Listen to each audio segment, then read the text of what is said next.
नमस्ते सभी को। मेरा नाम श्याम है। मैं आज की कक्षा का शिक्षक हूँ। पिछली कक्षा में हमने मेंटल एबिलिटी टेस्ट का रिवीजन किया था। मैं आपसे बात करना चाहूँगा कि हम इस अध्याय के लिए गूगल फॉर्म्स और पीडीएफ प्रश्न बैंक के साथ अभ्यास कर रहे हैं। क्या आपको फीडबैक उपयोगी लगा? हाँ, मुझे लगा फीडबैक से मुझे चीजें बेहतर समझ में आने लगी है। बिल्कुल। जब आप फीडबैक के साथ अपनी तर्क शक्ति को मजबूत करते हैं तो आप नए समस्याओं को आत्मविश्वास से हल कर सकते हैं। प्रत्येक समस्या आपके ज्ञान को मजबूत करने का अवसर है। समझ गया। अगर मैं एक मुश्किल सवाल हल कर सकती हूँ तो मैं वही तरीका और सवालों पर भी लगा सकती हूँ, है ना? बिल्कुल। आगे बढ़ते हुए इस विधि को आजमाएं। पहले समस्या को खुद से हल करें, फिर फीडबैक को गंभीरता से लें और देखें कि यह आपको कैसे मदद करता है। ये तो सही लग रहा है। फिर मैं अपनी ही तरकीब बना सकती हूँ सवाल हल करने के लिए। आपके तर्कशक्ति कौशल का मूल्यांकन करने के लिए यह तैयार किया गया है और यह आपकी शैक्षणिक सफलता और भविष्य की समस्याओं के समाधान में मदद करेगा। इस यात्रा में हम विभिन्न तकनीकों पर ध्यान देंगे ताकि आप नवोदय विद्यालय चयन परीक्षा की तैयारी के लिए पूरी तरह से तैयार हों। अब चलिए पहले अध्याय की चर्चा शुरू करते हैं। अनुभाग 3 भाषा परीक्षा का भाग 1 पठन समझ।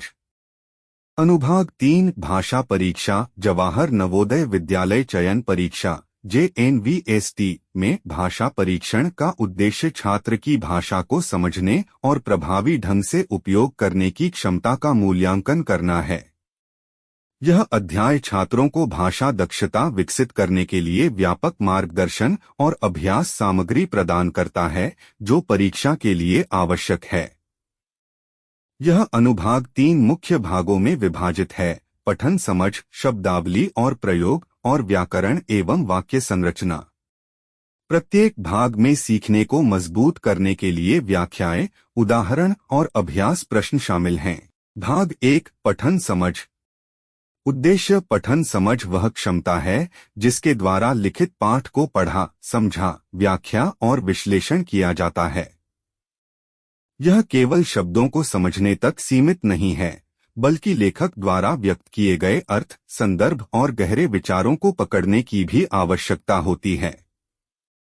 पठन समझ कौशल पाठक को जानकारी प्राप्त करने, अर्थों का अनुमान लगाने, संबंध स्थापित करने और सामग्री का मूल्यांकन करने में सक्षम बनाता है। पठन समझ के मुख्य घटक: 1 डिकोडिंग। परिभाषा: डिकोडिंग वह क्षमता है जिसके द्वारा लिखित शब्दों को उनके बोले जाने वाले समकक्षों में परिवर्तित किया जाता है। इसमें अक्षरों की पहचान करना, उनके द्वारा बनने वाली ध्वनियों को समझना और इन ध्वनियों को मिलाकर शब्द बनाना शामिल है। महत्व: प्रभावी डिकोडिंग कौशल पढ़ने की प्रभावशीलता और समझ के लिए अत्यंत आवश्यक हैं। यदि कोई पाठक शब्दों को डिकोड करने में संघर्ष करता है तो वह हताश हो सकता है और पढ़ने में रुचि खो सकता है, जिससे उसके समग्र सीखने में बाधा आ सकती है। मजबूत डिकोडिंग कौशल पाठकों को व्यक्तिगत शब्दों पर अटकने के बजाय पाठ को समझने पर ध्यान केंद्रित करने में सक्षम बनाते हैं। 2 शब्दावली। परिभाषा: शब्दावली उन शब्दों के समूह को संदर्भित करती है जिन्हें कोई व्यक्ति जानता और उपयोग करता है। पठन समझ के संदर्भ में यह उन व्यक्तिगत शब्दों के अर्थ को समझने से संबंधित है और यह भी कि वे पाठ के व्यापक संदर्भ में कैसे फिट होते हैं। महत्व: मजबूत शब्दावली से समझ में वृद्धि होती है। जब पाठक शब्दों के अर्थ को समझते हैं तो वे लेखक के उद्देश्य को समझ सकते हैं, बारीकियों को पहचान सकते हैं और पाठ से गहराई से जुड़ सकते हैं। शब्दावली का विस्तार पाठकों को जटिल पाठों को संभालने और उनके समग्र संचार कौशल को समृद्ध करने में भी सक्षम बनाता है। 3 प्रवाह। परिभाषा प्रवाह वह क्षमता है जिसके द्वारा पाठ को सहजता और सटीकता से उचित गति और अभिव्यक्ति के साथ पढ़ा जाता है। इसमें पढ़ने की गति और बिना झिझक के स्वचालित रूप से शब्दों को पहचानने की क्षमता शामिल होती है। महत्व प्रवाह समझ में सहायक होता है क्योंकि यह पाठकों को शब्दों की पहचान करने के संघर्ष के बजाय पाठ के अर्थ पर ध्यान केंद्रित करने की अनुमति देता है। प्रवाहयुक्त पाठक सामग्री से बेहतर जुड़ सकते हैं, संबंध बना सकते हैं और कथा या तर्क की बारीकियों को समझ सकते हैं। 4 मुख्य विचारों को समझना। परिभाषा, इसमें किसी पाठ के केंद्रीय विषयों या संदेशों की पहचान करना शामिल है। इसके लिए मुख्य विचारों और सहायक विवरणों के बीच अंतर करने की क्षमता आवश्यक होती है। महत्व, मुख्य विचार को समझने से पाठकों को लेखक द्वारा व्यक्त किए गए समग्र संदेश को पकड़ने में मदद मिलती है। यह कौशल जानकारी का सारांश प्रस्तुत करने और पाठ की सूचित व्याख्या करने के लिए महत्वपूर्ण है। मुख्य विचार को पहचानना स्मरण शक्ति में भी सहायक होता है, जिससे पाठक बाद में मुख्य बिंदुओं को याद रख सकते हैं। 5 अनुमान। परिभाषा, अनुमान लगाने की क्षमता वह होती है जिसके द्वारा पाठ में स्पष्ट रूप से न बताए गए जानकारी के बारे में तार्किक अनुमान लगाए जाते हैं। महत्व, अनुमान लगाने से पाठकों को गहरे स्तर पर पाठ से जुड़ने में मदद मिलती है। यह आलोचनात्मक सोच को प्रोत्साहित करता है और पाठकों को अपने अनुभवों और ज्ञान का उपयोग करने के लिए प्रेरित करता है। अनुमान कौशल थीम, उद्देश्य और भावनाओं को उजागर करने में सहायक होते हैं, जो पाठक की समझ को समृद्ध करते हैं। 6 संबंध स्थापित करना। परिभाषा, इसमें पाठ को व्यक्तिगत अनुभवों, अन्य पाठों या व्यापक विश्व ज्ञान से जोड़ना शामिल है। संबंध 3 प्रकार के हो सकते हैं: पाठ से स्वयं का संबंध, पाठ से अन्य पाठ का संबंध या पाठ से विश्व का संबंध। महत्व, संबंध स्थापित करने से पाठकों को सामग्री से जोड़ने में मदद मिलती है, जिससे उनकी समझ बेहतर होती है। यह पाठ में व्यक्तिगत निवेश को बढ़ावा देता है, जिससे यह अधिक प्रासंगिक और यादगार बन जाता है। जो पाठक अपने पढ़े हुए से संबंध स्थापित कर सकते हैं, वे अक्सर अधिक जुड़े और आगे की खोज के लिए प्रेरित होते हैं। 7 आलोचनात्मक सोच। परिभाषा, आलोचनात्मक सोच में पाठ में प्रस्तुत विचारों, तर्कों और दृष्टिकोणों का विश्लेषण, मूल्यांकन और प्रश्न करना शामिल है। इसके लिए पाठक को सामग्री और उसके निहितार्थों पर आलोचनात्मक रूप से सोचने की आवश्यकता होती है। महत्व, आलोचनात्मक सोच कौशल विकसित करने से पाठकों को जानकारी की वैधता और विश्वसनीयता का आकलन करने में मदद मिलती है। यह उन्हें धारणाओं को चुनौती देने, पूर्वाग्रहों को पहचानने और विभिन्न दृष्टिकोणों पर विचार करने के लिए प्रोत्साहित करता है। इस गहरे स्तर की सहभागिता से पढ़ने के प्रति अधिक विचारशील और विवेकपूर्ण दृष्टिकोण को बढ़ावा मिलता है। 8 सारांश बनाना। परिभाषा, सारांश बनाना एक ऐसी क्षमता है जिसके द्वारा किसी पाठ के मुख्य बिंदुओं या उसके सार को अपने शब्दों में पुनः बताने की प्रक्रिया होती है, जिसमें जानकारी को संक्षेप में प्रस्तुत करते हुए उसके मूल अर्थ को बनाए रखा जाता है। महत्व, सारांश बनाने की क्षमता समझ और जानकारी के स्मरण को मजबूत करने में मदद करती है। यह पाठकों को जटिल विचारों को संक्षिप्त वाक्यों में संकुचित करने में सक्षम बनाती है, जिससे वे जो सीखे हैं उसे याद रखना और संप्रेषित करना आसान हो जाता है। सारांश बनाना विचारों को व्यवस्थित करने और चर्चाओं या आगे के विश्लेषण की तैयारी में भी सहायक होता है। निष्कर्ष, इनमें से प्रत्येक पहलू पठन समझ में महत्वपूर्ण भूमिका निभाता है। मिलकर ये पाठक की क्षमता को पाठों के साथ जुड़ने, समझने और आलोचनात्मक रूप से विश्लेषण करने में योगदान करते हैं। इन क्षेत्रों में कौशल विकसित करके व्यक्ति अपनी समग्र पढ़ाई की क्षमताओं को बढ़ा सकते हैं, जिससे शैक्षणिक प्रदर्शन में सुधार और जीवन भर सीखने की प्रक्रिया को बढ़ावा मिलता है। मुख्य अवधारणाएं। एक, मुख्य विचार को समझना। परिभाषा। मुख्य विचार वह केंद्रीय बिंदु या अवधारणा है जिसे लेखक एक अंश में व्यक्त करता है। यह पाठ का प्राथमिक संदेश या विषय को संक्षेप में प्रस्तुत करता है। महत्व। स्पष्टता। मुख्य विचार को समझने से पाठकों को अंश की आत्मा को पकड़ने में मदद मिलती है, जिससे वे लेखक की तर्कशक्ति को समझ सकते हैं। मार्गदर्शक ध्यान। मुख्य विचार की पहचान करने से पाठकों को अनावश्यक जानकारी को छानने और सबसे महत्वपूर्ण बातों पर ध्यान केंद्रित करने में मदद मिलती है। आगे के विश्लेषण के लिए आधार। मुख्य विचार की मजबूत समझ सहायक विवरणों का विश्लेषण करने, अनुमान लगाने और पाठ को व्यापक अवधारणाओं से जोड़ने के लिए मंच तैयार करती है। मुख्य विचार की पहचान के लिए रणनीतियाँ। विषय वाक्यों की तलाश करें जो अक्सर मुख्य विचार को स्पष्ट रूप से व्यक्त करते हैं। पाठ का सारांश अपने शब्दों में तैयार करें ताकि केंद्रीय संदेश को पकड़ सकें। मुख्य विचार के संकेत के रूप में शीर्षक और किसी भी शीर्षक या उपशीर्षक पर विचार करें। 2. सहायक विवरणों की पहचान।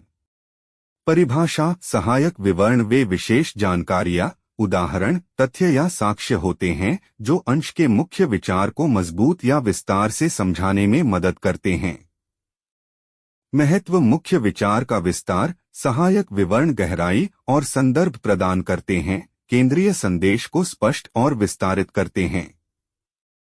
तर्कों को मजबूत करना। प्रेरक या तर्कात्मक पाठों में सहायक विवरण लेखक के दावों को मजबूत करते हैं और पाठक को विश्वास दिलाने में मदद करते हैं। समझ को बढ़ाना। सहायक विवरणों की पहचान करने से पाठ की बारीकियों को समझने में मदद मिलती है, जिससे विषय वस्तु की अधिक व्यापक समझ प्राप्त होती है। सहायक विवरणों की पहचान के लिए रणनीतियाँ। मुख्य विचार के लिए साक्ष्य प्रदान करने वाले विशेष उदाहरण, आंकड़े, किस्से या उद्धरणों की तलाश करें। संक्रमणीय वाक्यांशों जैसे उदाहरण के लिए, इसके अतिरिक्त, हालांकि पर ध्यान दें जो सहायक जानकारी का संकेत देते हैं। सहायक विवरणों का एक रूपरेखा या सूची बनाएं ताकि आप देख सकें कि वे मुख्य विचार से कैसे जुड़े हैं। 3. अनुमान लगाना। परिभाषा। अनुमान लगाना उस प्रक्रिया को दर्शाता है जिसमें पाठ में स्पष्ट रूप से न बताई गई जानकारी के आधार पर निष्कर्ष या व्याख्याएं निकाली जाती हैं। इसमें पाठकों को यह समझने की आवश्यकता होती है कि जो कहा गया है और जो निहित है उनके बीच संबंध स्थापित करना।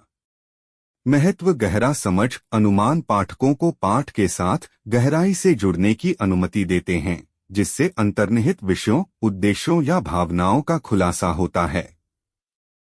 आलोचनात्मक सोच। अनुमान लगाना आलोचनात्मक विश्लेषण को प्रोत्साहित करता है, जिससे पाठक लेखक के संदेश पर प्रश्न करने और विचार करने के लिए प्रेरित होते हैं। विचारों को जोड़ना। अनुमान पाठकों को पाठ को अपने अनुभवों या ज्ञान से जोड़ने में मदद करते हैं, जिससे एक अधिक व्यक्तिगत और अर्थपूर्ण जुड़ाव का निर्माण होता है। अनुमान लगाने की रणनीतियाँ। अंश के संदर्भ और प्रस्तुत की गई भावनाओं या स्थितियों पर विचार करें। लेखक द्वारा प्रयुक्त भाषा या स्वर में ऐसे संकेतों की तलाश करें जो गहरे अर्थ का सुझाव देते हैं। उन चीजों के बारे में प्रश्न पूछें जो सीधे नहीं कही गई हैं और संभावित व्याख्याओं पर विचार करें। लेखक के उद्देश्य का निर्धारण। परिभाषा। लेखक का उद्देश्य उस कारण को संदर्भित करता है जिसके लिए लेखक ने अंश लिखा। यह जानकारी देने, मनाने, मनोरंजन करने या किसी विचार को व्यक्त करने के लिए हो सकता है। महत्व। इरादे को समझना। लेखक के उद्देश्य को जानने से पाठकों को पाठ की अधिक सटीक व्याख्या करने और लेखन की बारीकियों की सराहना करने में मदद मिलती है। व्याख्या का मार्गदर्शन। लेखक का इरादा यह प्रभावित करता है कि पाठकों को पाठ के प्रति कैसे दृष्टिकोण अपनाना चाहिए और उसका विश्लेषण कैसे करना चाहिए, जिससे उनके उत्तर और समझ का आकार मिलता है। प्रभावशीलता का मूल्यांकन। उद्देश्य की पहचान करने से पाठकों को यह मूल्यांकन करने में मदद मिलती है कि लेखक अपने लक्ष्यों को कितनी प्रभावी ढंग से प्राप्त करता है और क्या तर्क या कथाएं प्रभावशाली हैं। लेखक के उद्देश्य का निर्धारण करने की रणनीतियां, भाषा और स्वर में संकेतों की तलाश करें। प्रेरक पाठ भावनात्मक भाषा का उपयोग कर सकते हैं, जबकि सूचनात्मक पाठ अधिक तटस्थ हो सकते हैं। अंश की समग्र संरचना पर विचार करें। क्या यह एक कथा, एक तर्क या एक व्याख्या है? यह पूछें कि लेखक पाठ के साथ क्या हासिल करना चाहता है और वे पाठक से कैसे प्रतिक्रिया की अपेक्षा कर सकते हैं। तथ्यात्मक प्रश्नों का उत्तर देना। परिभाषा। तथ्यात्मक प्रश्न वे होते हैं जो पाठ में स्पष्ट रूप से पाए जाने वाले प्रत्यक्ष उत्तरों की मांग करते हैं। ये प्रश्न सामान्यतः विशिष्ट विवरणों, घटनाओं या डेटा पर केंद्रित होते हैं। महत्व समझ का सत्यापन। तथ्यात्मक प्रश्नों का उत्तर देना पुष्टि करता है कि पाठक ने पाठ से प्रमुख जानकारी को समझा और याद रखा है। आधारभूत ज्ञान। तथ्यात्मक समझ जटिल विचारों जैसे विषयों या अनुमानों के साथ जुड़ने के लिए एक आधार के रूप में कार्य करती है। गहन पढ़ाई का प्रोत्साहन। तथ्यात्मक प्रश्नों के लिए सावधानीपूर्वक पढ़ाई और विवरण पर ध्यान देने की आवश्यकता होती है, जिससे पाठ के साथ अधिक गहन जुड़ाव को बढ़ावा मिलता है।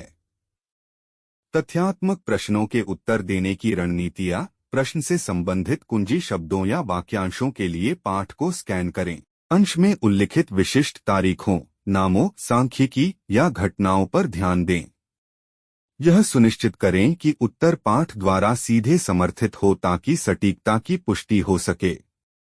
निष्कर्ष। साथ मिलकर ये कौशल प्रभावी पठन समझ की नींव बनाते हैं। इनका मास्टरी पाठकों को पाठों के साथ अधिक गहराई से जुड़ने में सक्षम बनाता है, जिससे उनके समझ और लिखित सामग्री के प्रति आनंद दोनों में वृद्धि होती है। इन कौशलों का विकास अभ्यास की आवश्यकता होती है, लेकिन ये अकादमिक सफलता और दुनिया के साथ सूचित जुड़ाव के लिए आवश्यक हैं। पठन समझ क्यों महत्वपूर्ण है? यह सीखने को बढ़ाता है और शैक्षणिक विषयों की बेहतर समझ को सक्षम बनाता है। यह संचार कौशल को सुधारता है, जिससे विचारों की बेहतर समझ और स्पष्टता होती है। यह समस्या समाधान और आलोचनात्मक सोच में मदद करता है, जिससे जानकारी का गहरा विश्लेषण संभव होता है। यह मानकीकृत परीक्षणों, शैक्षणिक सफलता और निर्देशों या समाचार लेखों को पढ़ने जैसी दैनिक गतिविधियों के लिए आवश्यक है। कुल मिलाकर पठन समझ ज्ञान प्राप्त करने, जटिल विचारों को समझने और जीवन के सभी क्षेत्रों में लिखित सामग्री के साथ प्रभावी ढंग से जुड़ने के लिए महत्वपूर्ण है। उदाहरण। पाठ जैसे ही सूरज ढलने लगा, जंगल आवाजों से भर गया। पक्षियों ने जोर से चहकना शुरू किया और हवा ने पत्तों को सरसराया। पेड़ों के भीतर एक हिरन सतर्कता से आगे बढ़ा, हर आवाज के प्रति सचेत। यह शांति थी, फिर भी जंगल में एक रहस्यमयता का एहसास था। प्रश्न 1। किस समय का वर्णन किया जा रहा है? ए. सुबह, बी. दोपहर, सी. शाम, डी. मध्याह्न 2। पाठ का मूड क्या है? ए. शांति और मौन, बी. रहस्यमय और सतर्क, सी. अव्यवस्थित, डी. रोमांचक। अब आपकी प्रैक्टिस का समय है। हमने आपके व्हाट्सएप पर पीडीएफ प्रश्न बैंक और उत्तर पत्रक के लिए गूगल फॉर्म लिंक साझा किया है। सिस्टम आपके उत्तरों को आंसर की से स्वतः मिलाता है और विस्तृत स्पष्टीकरण के साथ फीडबैक देता है। ये तो बहुत अच्छा है। मुझे इंतजार करना बिल्कुल पसंद नहीं है। और यह मैनुअल गणना की त्रुटियों को भी समाप्त करता है, जो समय लेने वाला होता है। गूगल फॉर्म्स तुरंत यह सब कर देता है।